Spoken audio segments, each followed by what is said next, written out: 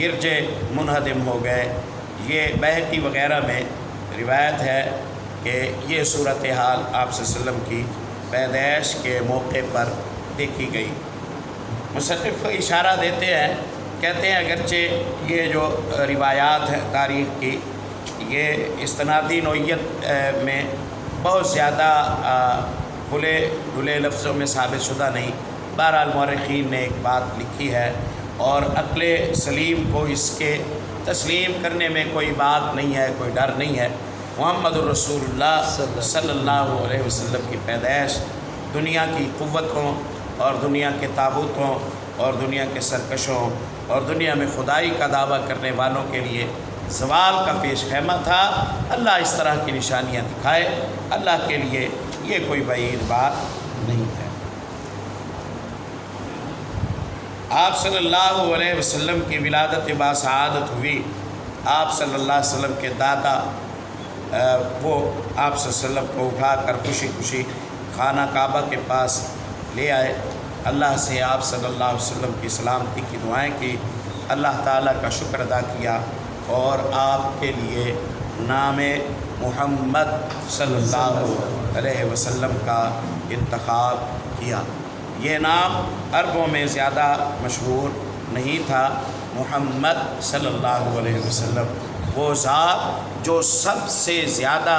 جس کی تعریف کی جاتی ہو، قابل تعریف و ستائش ذات محمد الرسول اللہ۔ اور احمد آپ صلی اللہ علیہ وسلم کا جو نام ہے، جو قرآن پاک میں بھی ذکر ہوا ہے اور پچھلی کتابوں میں بھی ذکر ہوا ہے، وَمُبَشِّرًا بِرَسُولٍ يَأْتِي مِن بَعْدِهِ اسمہ احمد۔ عیسیٰ علیہ السلام اپنی قوم کے درمیان کھڑے ہوئے آج گفتگو اور تقریر کر رہے ہیں، موضوع سیرت محمد صلی اللہ علیہ وسلم ہے اور خبر دے رہے ہیں، میں تمہیں خبر دیتا ہوں ایک رسول کی جو میرے بعد آئیں گے، جو میرے بعد آئیں گے، اور نام ان کا احمد ہوگا۔ احمد سب سے زیادہ اللہ کی حمد و ثنا کرنے والی ذات اور محمد سب سے زیادہ قابل تعریف ذات صلی اللہ علیہ وسلم۔ آپ اسم بامسمہ تھے، جیسا نام تھا ویسی ہی صفات کے ساتھ اللہ نے آپ صلی اللہ علیہ وسلم کو مزین فرمایا تھا۔ آپ صلی اللہ علیہ وسلم کے متعلق دو طرح کی تاریخی روایات ملتی ہیں کہ آپ مختون ہی پیدا ہوئے، اور بعض نے لکھا ہے ابن ہشام وغیرہ نے کہ آپ صلی اللہ علیہ وسلم کا 7ویں دن ختنہ بھی کرایا گیا اور عقیقہ بھی آپ صلی اللہ علیہ وسلم کا کرایا گیا۔ مختون پیدا ہونے کی طرف زیادہ جھکاؤ ہے مصنف کا، اور ایسا دیکھا بھی گیا ہے کہ بعض اولادیں اس حالت میں پیدا ہوتی ہیں۔ عرب دستور کے مطابق بچوں کو دودھ پلانے کے لیے باندیوں کا یا دائیوں کا بندوبست کیا جاتا تھا۔ آپ صلی اللہ علیہ وسلم کو جناب ابو لہب، آپ صلی اللہ علیہ وسلم کے چچا ابو لہب کی باندی سویبہ نے دودھ پلایا، سویبہ نے دودھ پلایا، گود میں لیا۔ اس وقت سویبہ کی گود میں مسروح نامی ایک بچہ رضاعت کے ایام گزار رہا تھا۔ یہی وہ سویبہ ہیں جو جناب حمزہ بن عبد المطلب رضی اللہ تعالیٰ عنہ کی بھی رضائی ماں ہیں، جناب عثمان ابن مظعون رضی اللہ تعالیٰ عنہ کی بھی رضائی ماں ہیں، اور جناب ابو سلمہ بن عبد الاسد مخزومی کی بھی رضائی ماں ہیں۔ ابو سلمہ بن عبد الاسد مخزومی کی بھی ماں ہیں، اور آپ صلی اللہ علیہ وسلم کے چچا زاد ابو سفیان ابن حارث کی بھی یہ ماں ہیں، یعنی مختلف رضاعتوں کے درمیان سویبہ کی جو اولادیں ہیں وہ یہ ہیں۔ تو اس اعتبار سے محمد رسول اللہ صلی اللہ علیہ وسلم کے سویبہ کے ناطے سے یہ بھائی بنتے ہیں، اور حمزہ رضی اللہ تعالیٰ عنہ کے ساتھ نبی صلی اللہ علیہ وسلم کی جو رضاعت ہے وہ دوہری ہے، اس لیے کہ حمزہ رضی اللہ تعالیٰ عنہ بنو سعد کی ایک عورت کے یہاں بھی رضاعت کے ایام گزارے تھے، اور اسی عورت سے